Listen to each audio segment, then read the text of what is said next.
Hello friends, welcome to my YouTube channel Center for Non-Surgical Treatment. Today's my topic is symptom diagnosis and best treatment for uterine fibroid. Hello friends, I'm Dr. Pradeep Mule, intervention radiologist from New Delhi, India. आज हम लोग बात करने वाले हैं uterine fibroid के symptoms. यदि किसी को यूट्राइन फाइब्रॉइड है, जिसको रसोली भी बोलते हैं, यदि फाइब्रॉइड है तो उसको क्या क्या प्रॉब्लम्स हो सकती हैं, क्या क्या सिम्टम्स हो सकते हैं। सबसे पहला जो सिम्टम होता है वो होता है हेवी ब्लीडिंग। हेवी ब्लीडिंग के साथ में क्लॉट्स भी आ सकते हैं। 30-40% जो फीमेल्स होती हैं वो बोलते हैं हमको क्लॉट्स भी आते हैं। और ये जो ब्लीडिंग का जो पैटर्न होता है, किसी को 3 से 5 दिन तक ब्लीडिंग है, किसी को 7 दिन तक भी हो सकती है, किसी को 15 दिन तक भी हो सकती है, किसी को तो नॉर्मल है, हेवी ब्लीडिंग है, क्लॉट्स भी आ रहा है, पर बाद में स्पॉटिंग जैसा पूरा महीना चलते रहता है। तो ये इस तरीके का पैटर्न सबको अलग अलग हो सकता है। आप एक पेशेंट को यदि इस तरीके का है तो उसको दूसरे तरीके का भी सिम्टम हो सकता है।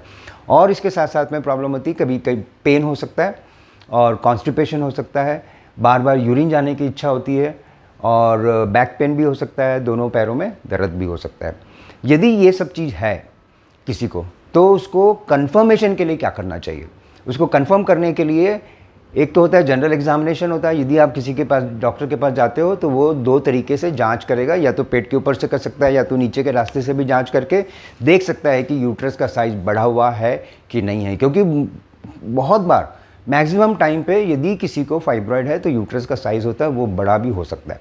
तो यदि आप अपने आप से भी देखते हो तो आपका लोअर एब्डोमेन आपको थोड़ा सा बल्की या तो थोड़ा सा बड़ा लग सकता है, पर इसका राइट कन्फर्मेशन के लिए ये 2 तरीका होता है। मैं आपको थोड़ा सा बता देता हूँ। वो एक तो होता है अल्ट्रासोनोग्राफी होती है, जिसको बोलते हैं यूएसजी बोलते हैं, इसको यूएसजी भी बोलते हैं, सोनोग्राफी भी बोलते हैं। और ये सबसे सस्ता होता है और सब जगह अवेलेबल होता है।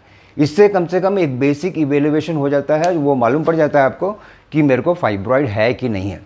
और अल्ट्रासाउंड से कई बार ये जो सिम्टम जो मैंने बताया कि क्या क्या प्रॉब्लम्स होती हैं, ये एडिनोमायोसिस करके एक और कंडीशन होती है यूट्रस में, उसमें भी हो सकता है, तो वो अल्ट्रासोनोग्राफी में पता पड़ जाएगा।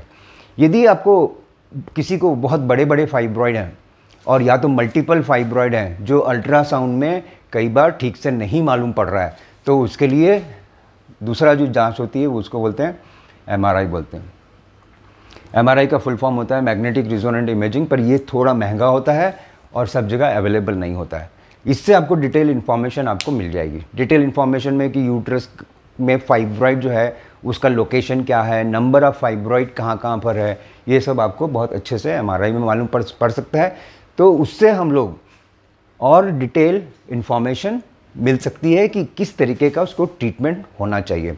इसका जो बेस्ट जो ट्रीटमेंट होता है यूट्रस के जो फाइब्रॉइड का ना, वो होता है यूट्राइन आर्टरी एम्बोलाइजेशन होता है। ये एक नॉन सर्जिकल तरीका होता है। यदि आपको और डिटेल इन्फॉर्मेशन चाहिए तो आप मेरी वेबसाइट पे भी जा सकते हैं, जिसका नाम है www.indianinterventionradiology.com, या तो आप मेरे को मोबाइल पे व्हाट्सअप भी कर सकते हैं। मेरा मोबाइल नंबर है 9810492778। Thank you very much.